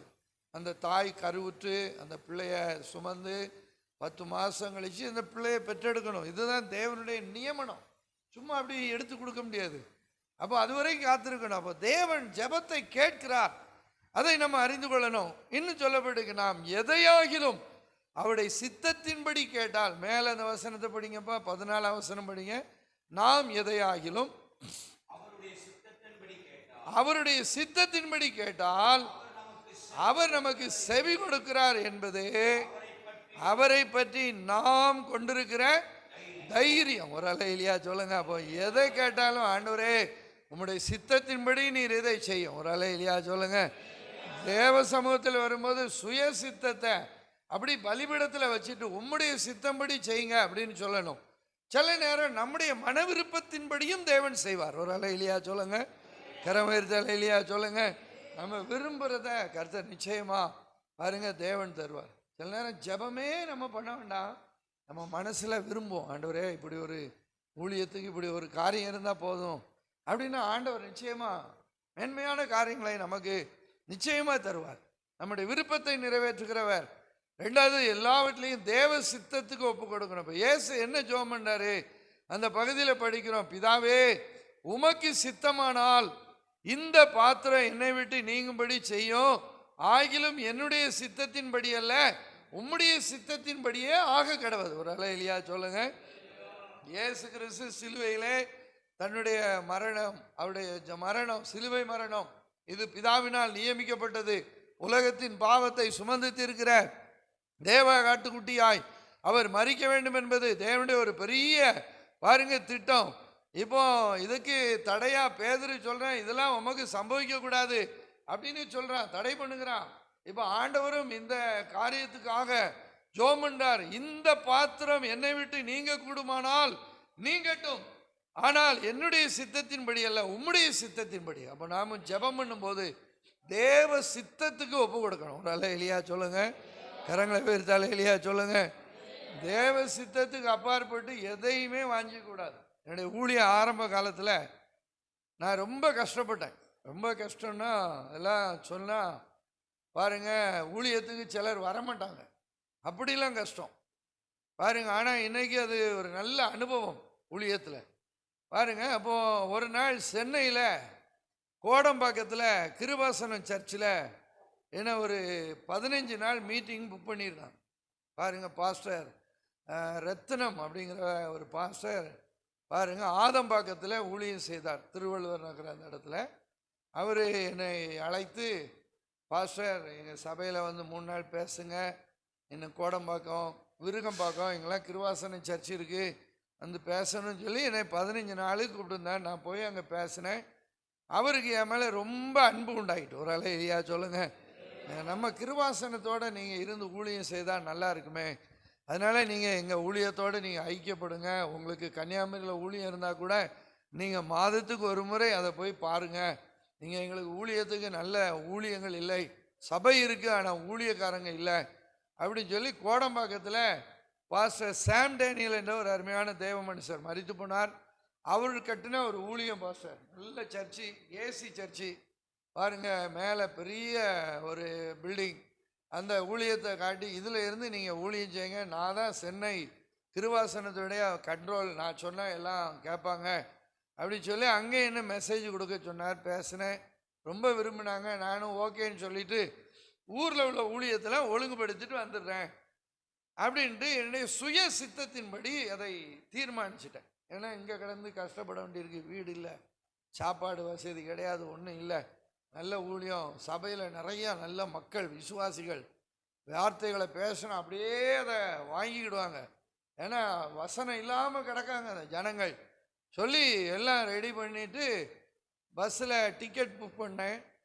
ஆனால் அந்த புக் பண்ண ட்ராவலில் அந்த பஸ்ஸு ரிப்பேர் ஆகிட்டு அவன் என்ன பண்ணான், வேற ஒரு பஸ்ஸில் என்ன ஏற்றி விட்டான். ஏற்றி விட்டாச்சு. நேராக திருநெல்வேலி வந்தது. திருநெல்வேலி வந்ததும் ஒரு 1/4 மணி நேரம் நிற்கும், டீ எதுவும் குடிங்கன்னா போயிட்டு வாங்க அப்படி சொல்லி அனுப்பிவிட்டேன். நாங்கள் கொஞ்சம் பேர் பாருங்கள், நானும் இறங்கி கடையில் டீ குடிச்சிட்டு வந்தேன். அந்த பஸ்ஸு போயிட்டு என் சூட்கேஸு, என் துணி, என்னுடைய பணம் எல்லாம் அங்கே இருக்குது பஸ்ஸில். அவன் என்ன விட்டுட்டு போயிட்டான். எனக்கு ஒரே பயம், பதட்டம். ஒன்றும் கிடையாது, பஸ்ஸில் வர்றதுக்கு நார்வேல் போக பணம் கிடையாது. அந்த இடத்துல ஜெபம் பண்ணேன், ஆண்டவரே நான் உம்முடைய சித்தத்தை செய்வேன், என்னை நீர் எங்கே வச்சிருக்கிறீரோ அங்கே நான் ஊழியம் செய்வேன். என்னுடைய சூட்கேஸு, என் துணியெல்லாம் அந்த பஸ்ஸில் இருக்குது, எனக்கு அது எப்படியாவது கிடைக்கணும். உடனே அப்போ திருவள்ளுவர் பஸ்ஸு உண்டு, அதில் ஒன்றில் ஏறி அந்த டிரைவர்கிட்ட சொன்னேன், ஐயா நான் ஒரு ட்ராவல்ஸில் வந்தேன், என்னை விட்டுட்டு போயிட்டாங்க, கொஞ்சம் வேகமாக போனீங்கன்னா அந்த பஸ்ஸு முன்னாடி தான் போகும், எனக்கு அதை தந்துடுங்க, நான் டிக்கெட் எடுத்துடுறேன் அப்படின்னு சொல்லிவிட்டு நான் போகிறேன். அந்த ட்ராவல் என்ன பண்ணிச்சு, திருநெல்வேலி ஜங்ஷனை தாண்டி அந்த ஆற்றுப்பாலம் தாண்டி பாருங்கள் போகும்போது பாருங்கள் என்ன பண்ணிட்டான், அங்கே நின்றுட்டான். ஒரு ஆளை விட்டுட்டு வந்துட்டோம், ஒரு ஆளை காணும், அவர் பேக் இருக்குது, சூட்கேஸ் இருக்குது அப்படின்னு சொல்லி ஒரு ஆட்டோ எடுத்துகிட்டு அவன் திருநெல்வேலி ஜங்ஷனில் தேட வந்துட்டான். கட்ரைட்டர் கொஞ்சம் யோசித்து பாருங்கள் எப்படி பாருங்கள். அவர் அங்கே வந்து தேட, நான் இந்த பஸ்ஸில் ஏற, டிரைவர் என்னையா இப்படி பண்ணிட்டீங்களா, உங்களை தேடி அவர் அங்கே போயிருங்க. அப்போ செல்ஃபோன் வசதியெல்லாம் கிடையாது பாருங்கள். எனக்காக ஒரு மணி நேரம் டிலே ஆச்சு. வேறு அந்த கண்ட்ரைக்டர் வந்தார். அப்போது நீங்கள் எங்கேயா போனீங்க, நீங்கள் தானே சொன்னீங்க டீ குடிச்சிட்டு வாங்க, நான் வந்து பார்த்தேன் விட்டுட்டு போயிட்டீங்க. அன்னைக்கு தீர்மானித்தேன், ஆண்டவரே உமக்கு சித்தமான இடத்துல நான் ஊழியம் செய்வேன். ஒரு அல்லேலூயா சொல்லுங்கள். என்னுடைய வசதியையும் என்னுடைய நலனையும் கருதி நான் எதையுமே செய்ய மாட்டேன். நீர் என்னை என்ன செய்தாலும் நீர் வைத்த இடத்துல ஊழியம் செய்வேன். ஒரு அல்லேலூயா சொல்லுங்கள். அதுக்கு பிறகுதான் கர்த்தர் என்னை நம்பி நிறைய ஊழியங்களை செய்ய கட்ட உதவி செய்தார். ஒரு அல்லேலூயா சொல்லுங்கள். நல்லா புரிஞ்சுக்கிடுங்க. எதையானாலும் அப்படியே சித்தத்தின்படி ஆண்டோடைய சித்தம் செய்யலை அப்படின்னா பரலோகத்துக்கே நம்ம போக முடியாது. பாஸ்டர் சொன்னாங்க, எத்தனையோ பிரச்சனைகள், ஊழியமே இங்கே செய்ய முடியாது, ஆனால் கர்த்தர் அதன் மத்தியிலையும் நிலைநிறுத்தி வச்சிருக்கிறாருன்னா ஒரு பெரிய நோக்கம் இந்த ஊழியத்தில் உண்டு. ஒரு அல்லேலூயா சொல்லுங்கள். அதனால் ஆண்டோடைய சித்தம் செய்யும்போது பாடுகள் உண்டு, பிரச்சனைகள் உண்டு, அவமானங்கள் உண்டு, கைவிடப்படுகிற நிலைமைகள் உண்டு. நம்ம நம்பினவங்களெல்லாம் நம்மளை விட்டுட்டு ஓடிடலாம், விலகி போயிடலாம். ஆனா விலகாத தேவனுடைய கரம் அந்த ஊழியத்தோடு உண்டு. இதை மறந்துடக்கூடாது. ஒரு அல்லேலூயா சொல்லுங்க. ஆண்டவர் நம்மை விட்டு விலக மாட்டார், கைவிட மாட்டார். சில நேரம் ஆண்டவரே என்னை விட்டு விலகிட்டாரோ அப்படிங்கிற ஒரு நிலைமை இருக்கும். அப்போ நம்மளை அவருடைய கையில வச்சு தூக்கிட்டாக்கும் போவார். ஒரு அல்லேலூயா சொல்லுங்க. கரவேர்த்த அல்லேலூயா சொல்லுங்க. வேதத்தில் இங்க படிக்கிறோம், இப்படிதான் சொல்லணும். ஜெபம் பண்ண அந்த இயேசுவுக்கு வானத்திலிருந்து ஒரு தூதன் தோன்றி அவரை என்ன பண்ணானா? பலப்படுத்தினான். 22ஆம் அதிகாரம் அதுல வாசிங்க. அப்பொழுது வானத்திலிருந்து ஒரு தூதன், 43ஆம் வசனம் வாசிங்க. 43. அப்பொழுது வானத்திலிருந்து ஒரு தூதன் தோன்றி அவரை பலப்படுத்தினான். அப்ப ஜெபிக்கிறவனுக்கு பாருங்க என்ன உதவி உண்டு, என்ன உதவி உண்டு. நம்ம வாழ்க்கையில ஜெபம் பண்றோம். ஜெபம் பண்ணும்போது பாருங்க சில நேரம் பிரச்சனைகளை மேற்கொள்ள முடியாத அளவுக்கு சில பிரச்சனைகள்லாம் வரும். ஆண்டவர் அப்படி பாரப்பட்டு ஜெபம் பண்ணார். அவர் ஜெபம் பண்ணும்போது பைபிள்ல படிக்கிறோம், அவருடைய வேர்வையெல்லாம் ரத்தமாய் வருகிறார், ரத்தமாய் வர்றார். நல்ல கவனி. நம்ம ரொம்ப ஹார்ட் ஒர்க் பண்ணா நம்ம உடம்புல இருந்து நல்ல வேர்வை ரொம்ப வந்துடும் பாருங்க. ஆனா ஜெபம் பண்ணும்போது இவருடைய வியாகுலத்தினால் இவருடைய ரத்தமே வேர்வையா மாறிட்டான். அவ்வளவு பயங்கரமா ஊக்கமா ஆண்டவர் ஜெபம் பண்ண. அப்போ ஜெப வாழ்க்கை அப்படிங்கிறத கொஞ்சம் சிந்திச்சு பாருங்க. நம்ம எப்படி ஜெபம் பண்றோம்? ஏன் நம்ம ஜெபத்துக்கு பதில் இல்லை? ஏன் நம்ம ஜெபத்துல பலன் இல்லை? பாருங்க ஜெபம் அப்படிங்கிறது பாருங்க பிசாசோடும் நமக்கு எதிரடையாயிருக்கிற பெரிய பலத்தோடும் எதிர்த்து நிற்கிற காரியம். நல்லா கவனிக்கணும். ஒரு அல்லேலூயா சொல்லுங்க. அதுக்கு நம்மளை ஆண்டவர் உருவாக்குகிறவர், நம்ம எதற்கு பலப்படுத்துகிறவர், அதற்கு நம்மை பக்குவப்படுத்துகிறவர். இப்படிலாம் இருக்கும்போது பாருங்க இவரை பலப்படுத்துறதுக்கு வானத்தில் இருந்து ஒரு தூதன் தோன்றி. ஒரு அல்லேலூயா சொல்லுங்க. பாருங்க நீங்க ஜெபிக்கிறவங்களாம் மாறிட்டீங்கன்னா ஒரு வித்தியாசமான அனுபவங்களெல்லாம் நீங்க பார்க்கலாம். உங்களுக்கு தேவ தூதர்களை கூட கர்த்தர் அனுப்புவார், கர்த்தர் அனுப்புவார். பாஸ்டர் சொன்னாங்க பாருங்க, ட்ரெயின்ல தூசணமான வார்த்தை பேசின அவனை நிறுத்துறதுக்கு ஒரு மனுஷன் அனுப்புன, யாருன்னே தெரியாது. பாருங்க இதை போல நமக்கு வருகிற சில பிரச்சனைகளிலே, நம்மளால் எதிர்கொள்ள முடியாத சில சூழ்நிலைகளிலே, இதை என்னால் மேற்கொள்ள முடியாது அப்படிங்கிற நேரத்தில் நமக்காக ஒரு பலமுள்ள காரியத்தை தேவன் நிச்சயமாய் செய்வார். ஒரு அல்லேலூயா சொல்லுங்க. நிச்சயமாய் செய்வார். தேவ தூதர்களை நமக்காக பாருங்க அனுப்பிடுவார். எசேக்கியாவுக்கு விரோதமாய் சனகரிப்பு எழும்பி நிற்கான். பெரிய சேனை 180,000 பேர் கொண்டு வந்து நிற்கிறான். பாருங்க ஏசாயாவும் எசேக்கியாவும் தான் நிருபத்தை எழுதி கொடுத்து அவமானமான ஒரு கடிதத்தை கொடுத்துருக்கிறான் சனகரிப்பு. இதை தேவாலயத்தில் விரிச்சு வச்சு ஜெபம் பண்றாங்க. அபயம் விட்டார்கள் அப்படின்னு எழுதப்பட்டிருக்கு. ஒரு அல்லேலூயா சொல்லுங்க. பைபிளை படிக்கிறோம், கர்த்தரிடத்தில் இருந்து ஒரு தூதன் புறப்பட்டு. ஒரு அல்லேலூயா சொல்லுங்க. அருமையான தேவ ஜனமே, அருமையான தாயே, சகோதரி, உன் வாழ்க்கையில ஒருவேளை உன்னை மேற்கொள்வதற்கு உன்னிலும் பலத்த சில காரியங்கள் மோதி கொண்டிருக்கிறதா? நீ ஜெபத்தை விடாத. ஜெபமே உன்னால முடியாட்டாலும் பாருங்க வேர்வைய ரத்தமா வந்துட்டு இயேசுவுக்கு. ஆனா அவரை பலப்படுத்துறதுக்கு ஒரு தூதன் வந்துட்டான். ஒரு அல்லேலூயா சொல்லுங்க. மனித உதவி உனக்கு அற்று போகலாம், ஆனால் பரலோகத்தின் உதவி நிச்சயமா உண்டாகும். ஒரு அல்லேலூயா சொல்லுங்க. பாருங்க சனகரிப்பு அவ்வளவு பேசுறான். ஒரு தூதன், பைபிள் அந்த வசனத்தை நான் கண்டு ஆச்சரியப்பட்டு போனேன். கர்த்தரிடத்திலிருந்து புறப்பட்ட ஒரு தூதன் பாருங்க சனகரிப்பின் சேனையை 185,000 பேரை ராவோட ராவா கொண்டு போட்டான். அவ்வளவு பேர் செத்த பிரேதமா கிடக்குறான். பாருங்க ஒரு அணு ஆயுதமோ பட்டயமோ யுத்தமோ எதுவும் நடக்கல. ஆண்டவர் பாருங்க அந்த காரியத்தை செய்தார். யாருக்காக? ஜெபிக்கிறவனுக்காக. ஒரு அல்லேலூயா சொல்லுங்க. ஜெபிக்கிறவங்களுக்கு ஒரு வித்தியாசம் நிச்சயமா அந்த பூமியில கர்த்தர் பாருங்க காட்டுவார். அதனால ஜெபத்தில் நீங்க சோர்ந்து போக வேண்டாம், தளர்ந்து போக வேண்டாம், விடாய்த்து போக வேண்டாம். ஜெபம் பண்ணி என்னத்தை கண்டோம்லாம் நீங்க சொல்ல வேண்டாம். பாருங்க இந்த நல்ல நாளை உங்களுக்கு தந்திருக்கிறார். நல்ல வார்த்தைகளை உங்களுக்கு ஆண்டவர் பேச கிருபை தந்திருக்கிறார். இந்த வசனத்தை நீங்க நல்லா மனத்தாழ்மையா, ஆண்டவரே இது எங்களுக்காக தான் அனுப்பப்பட்டதுன்னு சொல்லி நீங்க ஏற்றுக்கொள்வீங்கன்னா இனி வருகிற காலத்தில் நான் உங்களை பார்ப்பேன். உங்கள் வாழ்க்கையில் சில காரியங்களை செய்கிறத சபையில் நீங்கள் எழுப்பி சொல்ல போகிறீங்க. ஒரு அல்லேலூயா சொல்லுங்க. சதம் அல்லேலூயா சொல்லுங்க. இந்த பிரசங்கத்தை கேட்கறதுனால அல்ல, இதை உங்கள் வாழ்க்கையில் ப்ராக்டிக்கலில் கொண்டு வரணும். நடைமுறைப்படுத்தி பாருங்கள். உங்கள் காரியம் அது என்ன பெரிய காரியமா இருந்தாலும் சரி, ஜெபம் பண்ணுகிறவனுக்கு முன்பாக எதுவுமே நிற்காது. ஒரு அல்லேலூயா சொல்லுங்க. நிச்சயமா கர்த்தர் செய்வார். மந்திரவாதமா, பில்லி சூனியமா, பாருங்க எது இருந்தாலும் ஒன்றும் செய்யாது. நான் ஊழியத்தில் இருக்கிறேன், கன்னியாகுமரி மாவட்டம் அப்படின்னா பில்லி சூனியங்கள் மந்திரங்களுக்கெல்லாம் ரொம்ப பேர் பண்ண, ரொம்பலாம் நம்மள மாதிரிலாம் கெட்ட வார்த்தை பேசியோ சண்டை போட்டோ அடிதடிலாம் நடத்த மாட்டான். சின்ன பிரச்சனைனா ஏதாவது கிறிஸ்தவனே செய்வான் மந்திரவாதம். பாருங்க, என்னை பார்த்து ஒரு அம்மா சொன்னா, 40 நாள் தான் நீ இந்த ஊரை விட்டுட்டு எல்லாத்தையும் பெட்டி படுக்கையை சுருட்டிட்டு போவியா இல்லையா பார்ப்போம் அப்படின்னு சவால் விட்டான். பாருங்க, ஆனால் ஆண்டவர் என்ன பண்ணார் தெரியுமா? பாருங்க, அதே இடத்துல பாருங்க ஒரு நல்ல 2 மாடி கட்டடத்தை போட்டு ஊழியத்தை கட்ட உதவி செய்தார். ஒரு அல்லேலூயா சொல்லுங்க.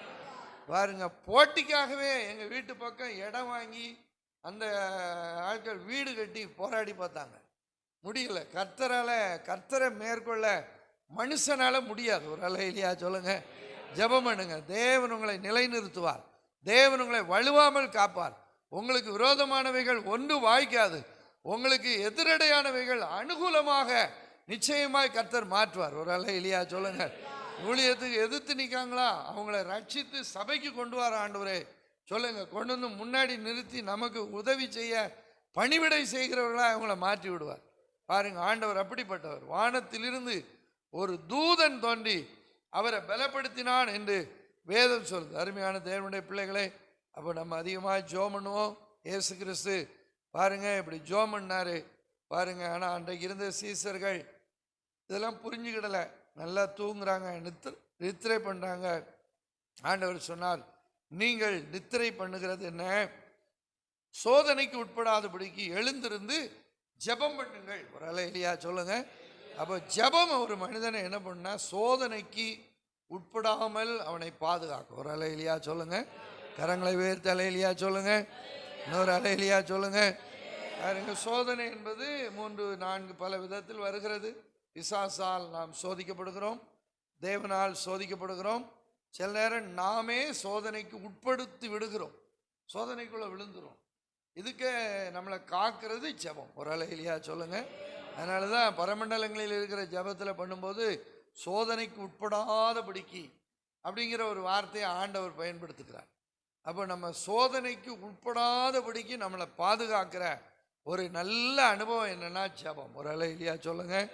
பாருங்க, நிச்சயமா கர்த்தர் இந்த நல்ல வார்த்தைகளை தந்தார். இந்த லூக்கா புஸ்தகத்தில் நிறையா ஜெபங்கள் இருக்கிறது.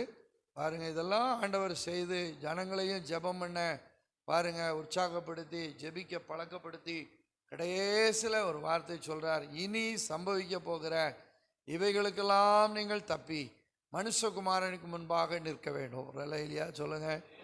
பாருங்க, கிறிஸ்தவம் அழிந்து போகிறதல்ல, இந்த பூமிக்குரிய மார்க்கம் அல்ல, இந்த பூமியோடு அழிந்து போகிறதல்ல. நீங்களும் நானும் ஒரு நாள் மனுஷகுமாரனுக்கு முன்பாக நிற்க போகிறோம். ஒரு அல்லேலூயா சொல்லுங்க. நம்முடைய ஆண்டவராகிய இயேசு கிறிஸ்து பாருங்கள் தூதர்களோடு வரப்போகிறார். ஆரவாரத்தோடும் பிரதான தூதனுடைய சத்தத்தோடும் தேவ எக்காலத்தோடும் வானத்திலிருந்து இறங்கி வருவார். அப்பொழுது கிறிஸ்துவுக்குள் மரித்தவர்கள் முதலாவது எழுந்திருப்பார்கள். பின்பு உயிரோடு இருக்கிற நாமும் மேகங்களின் மேல் அவரோடு கூட எடுத்துக்கொள்ளப்பட்டு அவரோடு கூட என்னென்னைக்கும் இருப்போம். ஒரு அல்லேலூயா சொல்லுங்க. பாருங்க, ஜெபிக்கிற ஒரு மனிதன் இந்த பூமியில சம்பவிக்க போகிற இவைகளுக்கெல்லாம் அவன் தப்பி அவன் ஆத்மா மாயைக்கு உட்படாமல், அவனுடைய ஆத்மா மரித்து போகாமல், அவனுடைய ஆவிக்குரிய ஜீவன் நஷ்டப்பட்டு போகாமல் இந்த உலகத்தில் அவன் பாக்கியவானாய் வாழ்ந்து இந்த உலகத்தை, மாம்சத்தை, பிசாசை ஜெயித்து ஒரு நாள் நாம் சேவிக்கிற நம்முடைய ஆண்டவராகிய இயேசு கிறிஸ்து வரும்போது அவருக்கு முன்பாக நம்ம நிற்க போறோம். ஒரு அல்லேலூயா சொல்லுங்க. சதம் அல்லேலூயா சொல்லுங்க. ஏதோ ஜெபிக்கிறவன் உலக ஆசீர்வாதத்தையும் உலக நன்மைகளையும் உலகத்தில் சௌக்கியமாய் வாழ்கிறதற்கான மந்திரம் அல்ல. நீ ஜெபித்தால் உலகத்தை ஜெயிக்கலாம், நீ ஜெபித்தால் பாவத்தை ஜெயிக்கலாம், நீ ஜெபித்தால் மாம்சத்தை ஜெயிக்கலாம், நீ ஜெபித்தால் இந்த உலகத்தில் உனக்கு எந்த பிரச்சனை வந்தாலும் அதை மேற்கொள்ளலாம், ஆசீர்வாதமாய் வாழலாம், நீ செழித்திருக்கலாம், உயர்ந்திருக்கலாம். எல்லாவற்றுக்கும் மேலா ஜெபிக்கிறவன் அவருக்கு முன்பாக போய் நிற்பான். ஒரு அல்லேலூயா சொல்லுங்க. அவருக்கு முன்னாக இயேசுவே அவருடைய வருகை நாட்களில் அவருக்கு முன்பாக, அதை தான் இயேசு கிறிஸ்து பாருங்க அந்த லூக்கா புஸ்தகத்தில் கடைசியில் சொன்னார், இனி சம்பவிக்க போகிற இவைகளுக்கெல்லாம் தப்பி. நல்ல கவனிங்க, நல்ல கவனிங்க. அது ஆண்டுடைய வருகைக்கான அடையாளத்தையாகும். அந்த அதிகாரங்களிலே நம்முடைய ஆண்டவராகிய இயேசு கிறிஸ்து பாருங்க தெளிவாக சொல்லிவிட்டார். ஒரு அல்லேலூயா சொல்லுங்க.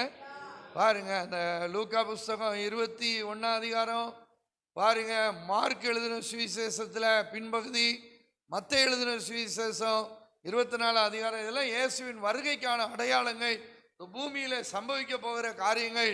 இதெல்லாம் நம்மளை சேதப்படுத்தாம அந்தந்த காலத்துல என்னென்ன சம்பவிக்க போதோ நல்ல கவனிங்க. இயேசுவின் வருகைக்கான அடையாளங்கள்லாம் நிறைய இருக்குது. கொள்ளை நோய்கள், பூமி அதிர்ச்சிகள், யுத்தங்கள், பஞ்சங்கள், இதெல்லாம் சொல்லியிருக்கிறார். இதெல்லாம் ஒரே வருஷத்துல ஒரே நாள்ல சம்பவிக்க போறதில்ல. பாருங்க, கொரோனா வந்தது, சுனாமி வந்தது, நிலநடுக்கங்கள் அங்கங்க வந்தது. பாருங்க, இவைகளுக்கெல்லாம் தப்பினவர்கள் யார் தெரியுமா? ஜெபித்தவங்க. ஒரு அல்லேலூயா சொல்லுங்க. சதம் அல்லேலூயா சொல்லுங்க. அமெரிக்காவில் பெரிய கட்டடம் இடிக்கப்பட்டு அந்த இது ஃப்ளைட்டை விட்டு மோதி அடிச்சிட்டான். எத்தனையோ பாரிய சேதங்கள். ஆனால் அதுலலாம் நல்ல தேவ மனிதர்கள்லாம் எச்சரிக்கப்பட்டு பாதுகாக்கப்பட்டிருக்காங்க. ஒரு அல்லேலூயா சொல்லுங்க.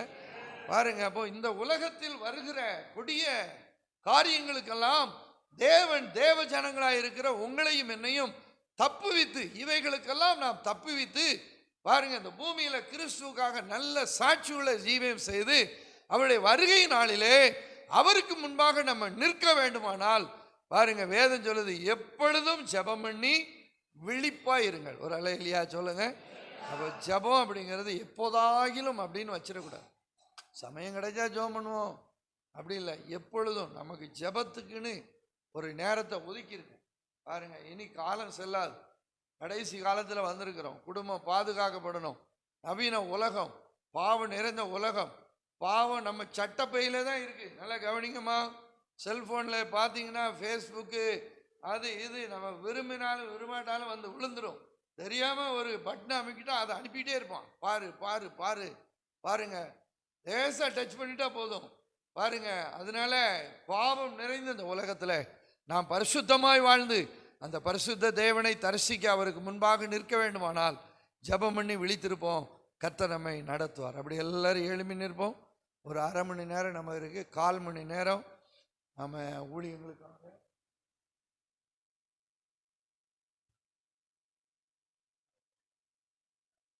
சரி, கவனிங்க. நீங்கள் ஜெபிங்க. எங்கள் சபையில் இந்த செயின் ப்ரேயர்னு ஒன்று நடத்துகிறோம். நீங்களும் அதை ஆரம்பிங்க. ஒரு 12 மணி நேரம் காலையில் 6 மணிக்கு பாருங்கள், 1 2 நபர் வந்து அந்த டைமு 6 to 7 7 to 8 அப்படி ஒரு ஜெப ஒழுங்கை நீங்கள் செய்யுங்க. விசுவாசிகள் அதை நீங்கள் பழக்கப்படுத்தி பாருங்கள். உங்களுக்கும் ஆசீர்வாதம், ஊழியத்துக்கும் ஆசீர்வாதம். அது மாதிரி ஜெப வாஞ்சி உள்ள பெண்கள் நீங்கள் சேர்ந்து வாரத்தில் ஒரு நாள் வந்து ஒரு 10 மணிலேருந்து 12 வரைக்கும் 12:30 வரைக்கும் அப்படிலாம் நீங்கள் ஜெபிக்க ஆரம்பிங்க. நிச்சயமாக உங்கள் குடும்பங்கள் தலைக்கும், இந்த ஊழியம் ஆசீர்வதிக்கப்படும். கர்த்தர் அதை விரும்புகிறார். நான் ஏதோ பிரசங்கித்துட்டு எனக்கு தெரிஞ்சதை போதிச்சுட்டு போகிறேன் இல்லை, பைபிளில் நிறைய செய்திகள் இருக்குது. ஆனால் இன்றைக்கி உங்களுக்கு இதை பேச ஆண்டவர் என்னோடு ரொம்ப இடைப்பட்டார். பாருங்கள், நான் பொதுவாக முழு ஜபத்தில் இவ்வளோ நேரம் பிரசங்கம் பண்ண மாட்டேன். எங்கள் சபையிலலாம் 3 மணி நேரம் 3.5 மணி நேரம் ஜபந்தான் நடத்துவேன். பாருங்கள், ஆனால் இன்றைக்கி நல்ல வார்த்தைகளை உங்களுக்கு வேதத்திலிருந்து கற்றுக் கொடுக்க உதவி செய்தார். இதை நீங்கள் செய்யுங்க. வாலிபர்கள் தனியாக ஜோமனெல்லாம், புருஷர்கள்லாம் சேர்ந்து ஜோமன்லாம். உங்கள் அப்போஸ்தல சபையினுடைய ஜபந்தான் ஒரு பெரிய வளர்ச்சி கொடுத்தது. ஆவடியில் தாமஸ்ராஜ் ஐயா ஒரு நாள் சொன்னார், ஆவடியில் அவரை ஊழியத்தில் விட்டுட்டு நீயும் மனைவியும் இங்கேருந்து செத்துப்போ அப்படின்னு சொல்லிட்டு விட்டுட்டு போனாரா சுந்தரையா. அங்கே போனால் ஜெபிக்கிற சிலர் இருந்தாங்களாம். இவருக்கு அவ்வளோ ஜோமனெல்லாம் தெரியாதான். ஆனால் அவங்க கூட இருந்து ஜோமனி சென்னையில் இந்த ஆவடி சபை இன்னைக்கு பெரிய அளவுக்கு வளர்ச்சி அடைந்ததுக்கெல்லாம் காரணம் ஜபம். அப்போ நீங்களும் இந்த அனுபவத்துக்குள்ளே நீங்கள் வாங்க. பாருங்கள், உங்கள் ஸ்தாபனத்தை பற்றியே நான் சொல்லியிருக்கிறேன். நிறைய ஸ்தாபனங்களுடைய சரித்திரங்கள் இருக்கிறது பாருங்கள். அதனால் நீங்கள் நல்லா ஜோமனுங்க. கர்த்தர் உங்களை ஆசீர்வதிப்பார். அப்படி எழுப்பி நிற்கலாம். எல்லாரும் கண்களை மூடி. முதலாவது நம்ம இந்த ஊழியத்துக்காக கொஞ்ச நேரம் ஜெபிக்க போகிறோம். கடைசி ஒரு 1/4 மணி நேரம் உங்களுக்காக தனியாக பாஸ்டர் ஜெபிக்க சொன்னதுனால நான் ஜெபிப்பேன். கர்த்தர் உங்களை நடத்துவார். இந்த ஒரு 1/4 மணி நேரம் 3 ஆச்சு 3:15 வரைக்கும் நம்ம சபையின் வளர்ச்சிக்காக, 2வதாக உங்களுடைய குடும்பத்தின் வளர்ச்சிக்காக, பாருங்கள் 3வதாக நம்முடைய பிள்ளைகளுக்காக நம்ம ஜெபித்து கடந்து செல்ல போகிறோம். எல்லாரும் கண்களை மூடி உங்களுடைய வலது கரத்தை உயர்த்த முடிந்தால் அப்படியே உங்களுடைய வலது கரத்தை உயர்த்துங்க. பரலோக ராஜ்யம் நம்மை பார்க்கட்டும். நல்ல அதிகாலை வேளையில் ஆண்டவரே இந்த ஊழியத்துக்காக நாங்கள் ஜெபிக்கிறோம். எல்லாரும் கண்களை மூடி ஆண்டவரே நீர் என்ன முகாந்திரத்தோடு இந்த இடத்துல இந்த ஊழியத்தை நீர் கொண்டு வந்தீர், இந்த இடத்தை தந்து எவ்வளோ சிரமப்பட்டு இந்த ஊழியங்களை கட்டி இம்மட்டும் நடத்தி வந்திருக்கிறீர் ஆண்டவரே. இந்த ஊழியத்தை கண பண்ணுங்க, இந்த ஊழியத்தை கண்ணோக்கி பாரு ஆண்டவரே. இந்த ஊழியத்தை ஆசீர்வதிங்கப்பா. கொஞ்ச நேரம் ஜெபம் பண்ணுங்க. நிறைய ஆத்துமாக்களை தாரோம். அருமையான பாஸ்டருக்காக, அருமையான உடைய மனைவிக்காக, பிள்ளைகள் 2 பேருக்காக, இந்த பிள்ளைகள் குடும்பமாக இந்த இடத்துல ஊழியம் செய்கிறாங்க. நல்ல பாதுகாப்பு தாங்க. ஊழிய தேவைகள் சந்திக்கப்படணும். மனம் சோர்ந்து தளர்ந்து போகக்கூடாது ஆண்டவரே. கர்த்தர் கூட எல்லாரும் கொஞ்சம் நேரம் ஜெபம் பண்ணுவோம். அந்த ஊழியத்துக்காக ஜெபிக்கிறது நம்முடைய வேலை, நம்முடைய கடமை. இதை நாம் செய்யாமல் போகக்கூடாது. நானும் உங்களுக்காக விண்ணப்பம் பண்ணாதிருந்தால் நான் கர்த்தருக்கு விரோதமாய் பாவம் செய்கிறவனாய் இருப்பேன் என்று அருமையான சாமுவேல் தீர்க்கதரிசி சொல்லுகிறார். ஆண்டவரே இந்த சபைக்காக நாங்கள் ஜெபிக்கிறோம் ஐயா. இந்த ஊழியத்தில் இருக்கிற அருமையான ஊழியக்காரருக்காக ஜெபிக்கிறோம் ஆண்டவரே. இந்த ஊழியத்தை செய்வதற்கேற்ற நல்ல பலனை கொடுங்க, கிருபைகளை கொடுங்க, வரங்களை கொடுங்க. நல்ல போராடி ஜெபம் பண்ண கிருபதாரோ. விதைத்திருக்கிற வசனங்கள், விதைத்திருக்கிற ஆண்டவரே தேவனுடைய கிரியைகள் இங்கே வெளிப்படணும். எல்லாரும் ஜெபம் பண்ணுங்க. அநேக ஆயிரக்கணக்கான ஜனங்களை இந்த இடத்துல தரணும். இந்த எல்லைகள் விரிவாகணும் ஆண்டவரே. வலதுபுறமும் இடதுபுறமும் இடங்கொண்டு பெருகுவாய். உன் சந்ததியார் பாழாய் கிடக்கிற இடத்தை குடியேற்றுவிப்பார்கள் என்று கர்த்தர் சொல்லுகிறார். பாழாய் கிடக்கிற இடங்களை சபைகள் கட்டுவதற்கு அதற்கேற்ற ஒரு அபிஷேகத்தை இந்த ஊழியத்தின் மேலே ஆண்டவரே நீர் வைக்கும்படியாக நாங்கள் ஜெபிக்கிறோம் ஆண்டவரே. ஓ ராபாலா ஷேகா தாராபாலபா கிருப கிருப கிருப கிருப ஆண்டவரே. இப்பொழுது இருக்கிறதை பார்க்கிறோம். அநேக புதிய ஊழியங்கள், கிளை ஊழியங்களை அதிகாரத்தோடு ஸ்தாபிக்க அதற்கேற்ற நல்ல சூழ்நிலைகளை, நல்ல உதவி செய்யக்கூடிய மனிதர்களை, கனவான்களை, ஐஸ்வர்யவான்களை இந்த ஊழியத்தில் எழுப்பித்தாங்க. எல்லாரும் ஜெபம் பண்ணுங்க, எல்லாரும் ஜெபம் பண்ணுங்க. இந்த ஊழிய வளர்ச்சி நம்முடைய வளர்ச்சி. இந்த ஊழியம் வளர்ந்தால் நீங்கள் வளர்வீர்கள். இந்த ஊழியம் வளர்ந்தால் நமக்கு ஒரு பெரிய மேன்மை ஆண்டவரே. எங்கள் சபை, எங்கள் ஊழியம், இந்த இடத்துல நீர் எங்களுக்கு ஒரு சின்ன ஒரு ஊழியத்தை தந்தாலும் இதை மகிமையாய் மாற்ற முடியும் ஆண்டவரே. உம்முடைய கரங்களிலே கொடுத்து ஜெபிக்கிறேன். அருமையான நம்முடைய பிள்ளைகளை கனம் பண்ணுவீராக. ஒருவன் எனக்கு ஊழியம் செய்தால் என் பிதா அவனை கனம் பண்ணுவார் என்று வேத புஸ்தகத்திலே நாங்கள் படிக்கிறோமே. கனத்துக்குரியவர்களாய் இந்த தேசத்தில் இவருடைய தலைகளை உயர்த்துவீராக. இவருடைய தலைகளை நிமிர பண்ணும்படியாய் நாங்கள் ஜெபிக்கிறோம். சிறுமைப்பட்ட நாட்களுக்கும் துன்பத்தை கண்ட வருஷத்துக்கும் சரியாக ஒரு மகிழ்ச்சியை இந்த ஊழியத்தில் உங்களுடைய பிள்ளைகள் பார்க்கட்டும் ஆண்டவரே. ஒரு மந்தை பெருகிறது போல உன் ஜனம் பெருகுவார்கள் என்று எழுதப்படுகிறது ஆண்டவரே. இந்த எல்லையை கர்த்தர் விரிவாக்கி தாரோ. ஊழிய எல்லையை விரிவாக்கி தாரோ. ஊழியத்தின் இடங்கள் விசாலமாகட்டும். இடம் நிரம்பத்தக்கதாக எண்ணிக்கை கடங்காத ஜனங்களை தாரோ. வாலிப பிள்ளைகளை தாரோ. ஜோமனுங்க அநேக குடும்பங்களை தாரோ ஆண்டவரே. அநேக ஸ்திரீகள், புருஷர்கள் சந்திக்கப்படட்டும். பிலிப்பு சமரியா பட்டணத்தில் போன போது அந்த பட்டணத்தில் மிகுந்த சந்தோஷம் உண்டானது. புருஷர்களும் ஸ்திரீகளும் ஞானஸ்நானம் பண்ணப்பட்டார்கள். மந்திரவாதிகள் சந்திக்கப்பட்டது போல ஆண்டவரே அற்புதங்கள், அடையாளங்கள் நடக்கத்தக்கதாய் இந்த ஊழியத்தின் மேல் ஒரு விசேஷித்த வல்லமையை தேவனே நீர் வைக்கும்படியாய் இந்த அதிகால வேளையிலே ஊழியக்காரன் என்ற ஸ்தானத்தில் இந்த ஊழியத்துக்காக பாரப்பட்டு ஜெபிக்கிறேன் ஆண்டவரே. எங்களை என்ன முகாந்தரத்தோடு இந்த இரவு ஜெபத்துக்கு ஆண்டவரே நீர் கொண்டு வந்தீரோ அந்த நோக்கத்தை இன்றைக்கு இந்த இடத்துல நிறைவேற்றி விடும்படியாய் ஆண்டவருடைய கரம் தீவிரமாய் இந்த இடத்துல நீட்டப்படட்டும் ஆண்டவரே. கண்ணீரோடு ஜெபிக்கிறோம். பிசாசின் பிடியில் இருக்கிறவர்கள் குணமாக்கப்படணும். கொடிய நோய்களில் இருக்கிறவர்கள் விடுவிக்கப்படணும். அற்புதங்களினால், அடையாளங்களினால் தேவனுடைய வசனம் உறுதிப்படுத்தப்படும்படியாய் இந்த ஊழியத்துக்காக பாரப்பட்டு ஜெபிக்கிற ஆண்டவரே. ஊழிய கால நம்முடைய பிள்ளைகள் மனம் சோர்ந்து தளர்ந்து போகாதபடி எல்லா தேவைகளை சந்தித்து கொடுங்க. பிள்ளைகளுடைய படிப்புகளை ஆசீர்வதிங்க. பிள்ளைகளுடைய எதிர்காலங்களை ஆசீர்வதிப்பீராக. தோத்திரம் தோத்திரம். கர்த்தர் அப்படியே நம்முடைய ஜெபத்தை கேட்டு இந்த ஊழியத்தின் மேல் ஆண்டவருடைய கண்கள் வைக்கப்பட்டிருக்கிறபடியினால் கரங்களை தட்டி எல்லாரும் கர்த்தரை மகிமைப்படுத்துவோம். எல்லாரும் கரங்களை தட்டி தேங்க்யூ ஜீசஸ். வல்லமையானவைகளை கர்த்தர் செய்ய போகிறார். அந்நிய கண்கள் அல்ல, நம்முடைய கண்களை காணத்தக்கதாய் ஆண்டவருடைய பலத்த கிரியைகளை ஆண்டவரே இந்த ஊழியத்தில் செய்யும்படியாய் நிறைவேற்றும்படியாக நாங்கள் ஜெபிக்கிறோம். மகிமை வெளியரங்கமாகட்டும். கர்த்தருடைய மகிமை வெளியரங்கமாகட்டும்.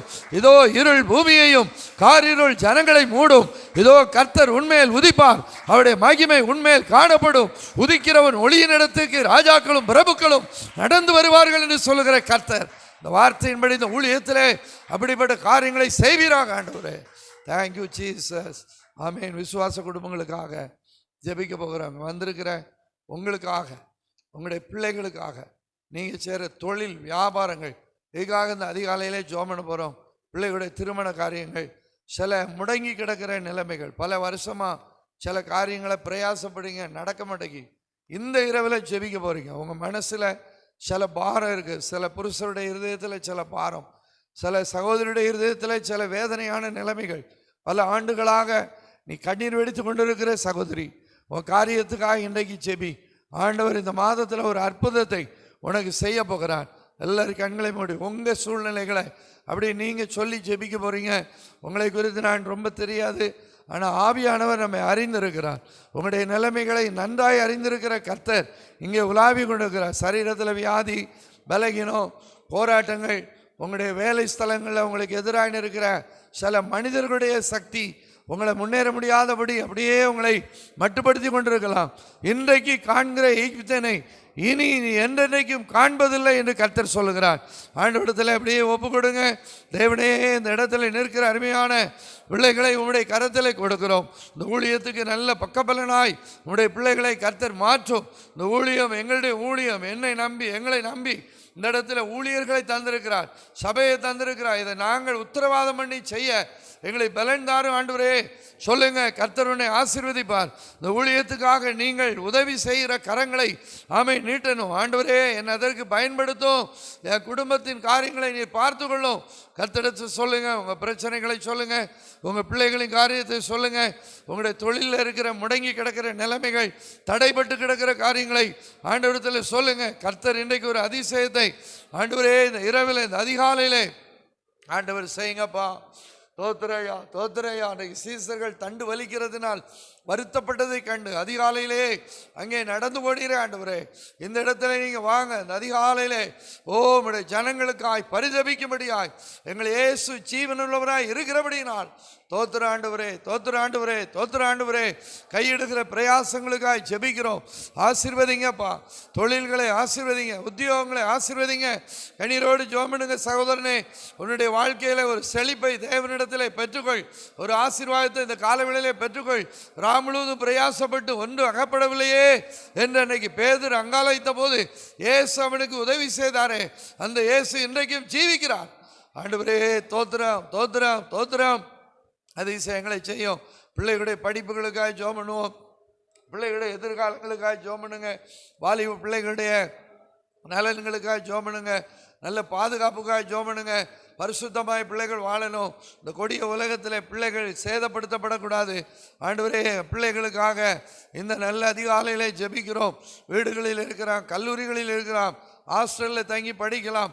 வாலிப வயதில் என் பிள்ளைகளை காத்துக்கொள்ளும். என் பிள்ளைகளுக்காக இந்த அதிகாலையிலே ஜெபிக்கிறேன். வாரப்பட்டு ஜெபம் பண்ணுங்க. திருமணமாகி குடும்பமாக இருக்கிற பிள்ளைகள் குழந்தை பாக்கியங்கள் இல்லாமல் கற்ப சேதங்கள் ஏற்பட்டு கண்ணீரோடு இருக்கிற சில குடும்பங்கள் இருக்கிறது. ஆண்டவரிடத்தில் ஜெபம் பண்ணுங்க. தேவன் அன்னாளுக்கு உதவி செய்தது போல, ஆகாருக்கு ஆண்டவரே அருமையான சாராளுக்கு உதவி செய்தது போல, ரெபேக்காளுக்கு உதவி செய்தது போல, ஆண்டவரே எலிசபெத்துக்கு உதவி செய்தது போல, ஆண்டவரே மனோவா அவருடைய குடும்பத்துக்கு உதவி செய்தது போல, கற்ப கனிகள், கற்பத்தின் சேதங்கள் இதெல்லாம் மாற்றி உதவி செய்யுங்க. ஆண்டவரே கேளுங்க. தேவனால் கூடாதது ஒன்றுமில்லை. ஹல்லேலூயா, ஹல்லேலூயா, ஹல்லேலூயா. Thank you Jesus. எங்களுடைய பிள்ளைகளுக்காக ஜெபிக்கிறோம். வாலிப பிள்ளைகளுக்காக படிப்புக்கு ஏற்றபடி வேலைகள் கிடைக்கணும்.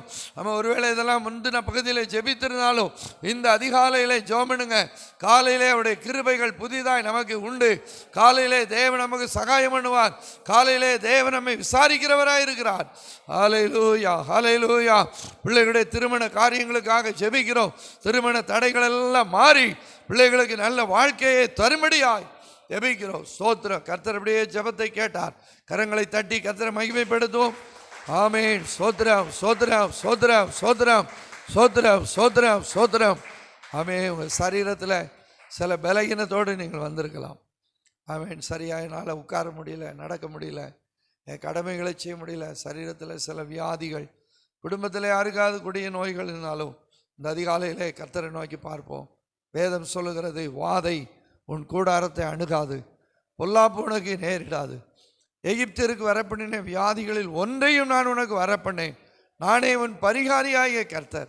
அவர் உன் அக்கிரமங்களை எல்லாம் மன்னித்து நோய்களை குணமாக்கி உன் பிராணனை அழிவுக்கு விலைக்கு மீட்டு கிருபையினாலும் இரக்கத்தினாலும் உன்னை முடிசூட்டுகிறார். கழுகுக்கு சமனமாய் திரும்ப உன் வயது வாழ வயது போல் மாறும். ஆண்டவரை பார்த்து ஜெபம் பண்ண போகிறோம். உங்கள் சரீரத்தில் எங்கெங்கே பலகீனம் இருக்கோ உங்களுக்கு தெரியும். ஆண்டவரே என்னை சுகமாக்கும். யெகோவா ரஃபா நம்முடைய ஆண்டவர் சுகம் தரும் தெய்வம். எல்லாரும் கண்களை மூடுவோம். ஒரு 2 நிமிஷம் ஜெபம் பண்ண போகிறோம். வியாதிப்பட்ட ஜனங்கள், எத்தனையோ கொடிய நோய்கள், எங்கு பார்த்தாலும் கேன்சர் வியாதிகள், எங்கு பார்த்தாலும் ஹார்ட் அட்டாக், திடீரென்று மரித்து போகிறாங்க. கொடியதான வைரஸ் நோய்கள், எங்கு பார்த்தாலும் பாருங்க பயங்கரமான வியாதிகள். ஆண்டவரே என் குடும்பத்தை, என் பிள்ளைகளை நோய்களுக்கு விலக்கி பாதுகாக்கணும். அப்போ தண்ணீர் ஆசீர்வதித்து தரணும். ஆண்டவரே ஜெபம் பண்ணுங்க. நம்முடைய ஆண்டவர் தான் நம்மை பாதுகாக்கிறவர். அலங்கத்துக்குள் சமாதானம், அரண்மனைக்குள்ளே சுகம் உண்டாகும் என்று வேதம் நமக்கு அறிவிக்கிறது. இந்த கால வேளையில் நல்ல ஆரோக்கியத்தை தாங்கப்பா. செட்டையின் கீழ் ஆரோக்கியம் இருக்கும். நீங்கள் வெளியே புறப்பட்டு போய் கொளுத்த கன்றுகளைப் போல வளருவீங்கன்னு சொல்லியிருக்கீங்களே. என் சரீரத்தை பாதிக்கிற பலகீனம், அடிக்கடி உனக்குள் வருகிற வலிகள், வேதனைகள் இதெல்லாவற்றையும் மாற்றட்டும். ஆண்டவரே உம்முடைய கரத்திலே கொடுக்கிறேன் ஐயா.